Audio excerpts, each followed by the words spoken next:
This incident happened around a year ago. I had just taken my last final at community college and was nervously awaiting my grades. The pool in my apartment complex was a great place to take my mind off my results. Some of my friends had come over to join me and my two roommates, Lacey and Bailey. While we were splashing around, I heard my phone go off. This had to be my results. Calming my anxiety, I clambered out of the pool, dripping wet, and grabbed my phone. I'd passed. This was cause for celebration, and of course my friends weren't going to pass up a chance to get drunk. Excitement built throughout the day. Me and Bailey and Lacey went out and stocked up on alcohol and put together a Spotify playlist. By the time we got back and got ready, people had begun to turn up. Soon our apartment was full of all my friends and roommates' friends. We did think about going out, but we were enjoying the laid-back vibe of our house party, so we stayed in and began to drink the night away. Hours passed, and by 2 o'clock in the morning, people were starting to filter out, leaving me, my two housemates, and the two guys they were dating at the time. We were determined to keep the party going, and in our drunken state, we thought what better to do than take advantage of the pool and go nighttime swimming. After a short while, we got out and dried off. The others made the decision to carry on to another party, a quick walk away. They of course encouraged me to come along, given it was my celebration, but I'd had enough drinking for the night and wished them on their way. So I was alone in our 3-bedroom apartment. This didn't bother me, however. The girls and I had busy schedules and social lives, so we were in and out all of the time. It was rare that one of us wouldn't be all alone in the apartment. I rustled up some food and went to my room to chill until the others came back. Now our apartment was stationed at the front of the complex, right next to a small gated entrance. The gate had been broken for a few weeks at this point. You could hear it swinging in the wind from just outside my window. I don't know if anyone ever complained to the complex owner about it, because honestly, no one gave it any thought. It wasn't like we had strangers coming and going all of the time. My room sat right in front of the gate, and for whatever reason, I hadn't pulled the curtain shut on my window. So you could see most of the room from the outside, and what you couldn't see was visible in the reflection of the mirrors on my closet doors. All that drinking and swimming must have caught up with me, because before I could recall my friends getting back, I fell asleep. It was around 5:30 AM when I reawoke. There were flashes of bright lights going off around my room. In my dazed early morning state, I blinked my eyes rapidly to shake off whatever my head was doing, but the flashing didn't stop. I was frozen still. This had to be my friends playing a prank on me. My fault for falling asleep. My heart sank when a burst of moonlight shot into the room, revealing not my friends, but a man. Perched next to my closet, he was tall and wore a green Nike hoodie. He was holding his phone in both hands, the flash from its camera going off like a machine gun, dazing me. I had fallen asleep in my short shorts, and my bare legs were hanging out from under the duvet. He hadn't noticed I was awake yet, but when I sat upright and shouted, "What the?" he didn't charge at me to shut me up, or run as fast as he could out of my room. He simply put his phone away and walked out. Being the dumbass that I am, I got up and bolted after him shouting, "Hey! Hey! Hey!" But by the time I had got out of the apartment, he was nowhere to be seen. The shouting had woke up my housemates, who were confused. I told them what had happened. They denied any involvement. They were honestly so shocked. They had to be sincere in their denial. When the police arrived, we all went through the apartment to see if anything had been taken, and how he got in. Strangely, only my laptop was missing. He had left behind 2 MacBooks, 2 wallets, and a $300 speaker. There were no signs of a break-in, and the front door was unlocked. When Lacey and Bailey came back, they had forgotten to lock the door. I don't know how long he had been out there watching the apartment. The worst part of this ordeal is that my laptop had a slim disk for my camera in it, so now this creep has access to a bunch of my personal photos. I dread to think what he is doing with them right now. I live in a fairly secure area, and my family has 2 dogs, one a large Doberman, and the other a poodle. Both of our dogs are super protective of our house, and are constantly alert and barking at any suspicious noise. The barking is so frequent that our neighbours regularly leave passive-aggressive notes complaining.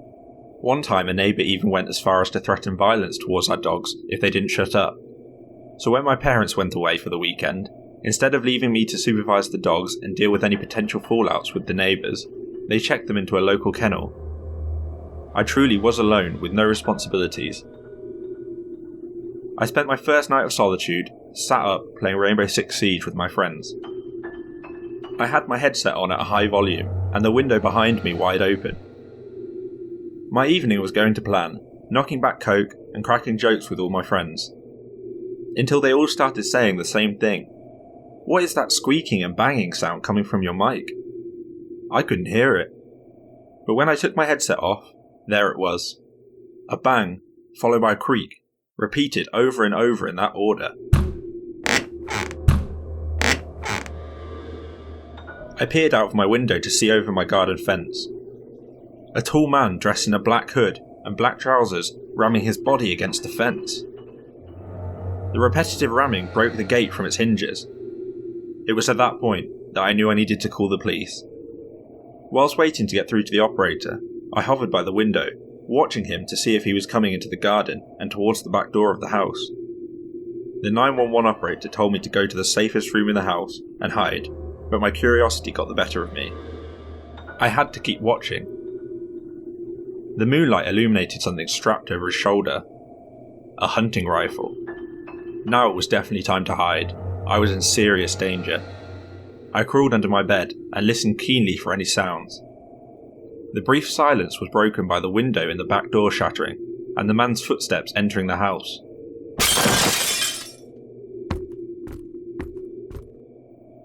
I could hear him moving furniture around and opening drawers. It was as if he was searching for something. My heart sunk when he began creeping up the stairs. To my relief, the sirens began to blaze down the road, and in my stupidity, this seemed like the time to make my escape. I bolted out of my bedroom and to the front door, but was greeted by the man from the garden towering above me at the top of the stairs. He reached out and gripped my neck, choking me. I could feel my breath getting weaker and the life draining from me. He had a piece of black cloth covering the bottom half of his face. It slipped as he was choking me, revealing the face of my neighbour. Losing his disguise caused him to loosen his grip just enough that I could wriggle out of his grasp. I reached for his gun, but in the struggle he wrestled it away from me. I fell backwards, and he took aim, pulling the trigger. The safety must have been on, because it didn't fire, giving the police enough time to kick down the door and tase the man. We don't know why my neighbour did what he did. He was charged with breaking and entering, as well as carrying an unlicensed firearm. My name is Emma, and I was 12 years old when this story took place. Me and my brother were left at home together. He was 16 at the time. We live in a really nice neighbourhood with next to no crime, so don't blame our parents for leaving us unsupervised. I was going about my normal nightly routine: shower, brush my teeth, and going off to bed. I stepped out of the shower and began to get dressed, when a loud bang on the window nearly made me jump out of my skin. For the sake of the story, let me explain the layout of my bathroom for you. As you walk in, you see the bathtub right away. To the right, there's a countertop and the sink. Next to the counter, the toilet, and the window in question above the shower. As I was saying, the bang at the window startled me. At first I thought it had to be my brother trying to scare me, but when I walked to the front room, there he was, sat on the couch watching TV. I was confused and more than a little concerned. Were you just in the backyard? I was interrupted mid-sentence. We both heard it this time. A loud bang on the sliding glass door. My brother told me to get into the laundry room. My laundry room has no windows. He went to go and get our dad's gun and headed outside. The minutes I spent in that room felt like hours. What if my brother was in trouble? Any second now the door to the laundry room was going to open, and the intruder would be standing right there. When the door did open, I was relieved to see my brother, gun in hand. According to him, there were footprints leading from the sliding door to my bathroom window, and right back out onto the street. He had been watching me shower, and when I started to get dressed, he'd banged on the window, but my brother and the gun scared him off. A few months afterwards, we had people jumping our fence in the middle of the night. They didn't come close to the house, but I always wonder if the two events were connected. To this day, I am still terrified of taking showers. My parents went away for the weekend back when I was 14. They were a little sceptical about leaving me alone for the first time, but I managed to convince them I'd be okay, and that my friend Mary could come over and keep me company. They agreed to leave me unsupervised, and on the night they left, Mary came over. We got changed into our PJs and began watching a movie in the front room. I don't remember the movie, and I don't remember why, but we lost interest and started talking about dumb teenage girl stuff. You know, like boys and silly celebrity gossip. There was a knock at the door. Foolishly, I didn't check from the window who was there. I just opened the door and greeted the person. "How can I help you?" He was a gaunt man in his mid-30s. His hair was scraggly, and his clothes looked like they needed a wash.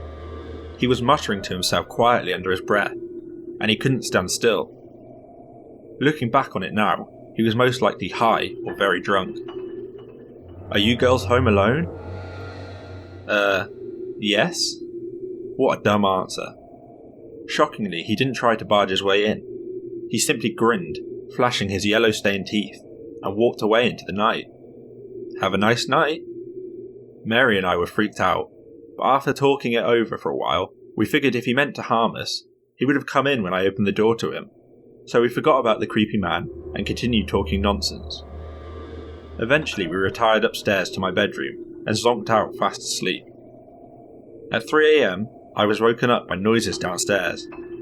I shook Mary awake and told her to listen. "Go look," Mary whispered to me, but there was no way I was going out there. But it was my house, so eventually I gathered up the courage to go peer over the railing on the top of the stairs. There he was, the man from the door, searching my front room. He was pacing about frantically, still muttering to himself. I ran back to my room and closed the door slowly with as much care as I could muster. But he must have heard me, because he shouted, "There you are!" His footsteps crept up the staircase, but before he reached the top, he shouted again, "Who are you?" What followed sounded like a scuffle, and then it stopped. We were frozen in fear, tears running down our faces. The door flew open. It was my neighbour, wrapped up in his dressing gown with cuts on the side of his face. Apparently he had noticed the strange man hovering around our house a few times in the evening before he went up to bed. He got up again in the night and saw our front door wide open, blowing in the breeze. He came over to check what was going on and saw the man on the top step. That's when a fight broke out and my neighbour chased him off. I'm so grateful for my neighbour's nosiness that night. Safe to say, my parents didn't leave me alone in the house after that for a few years.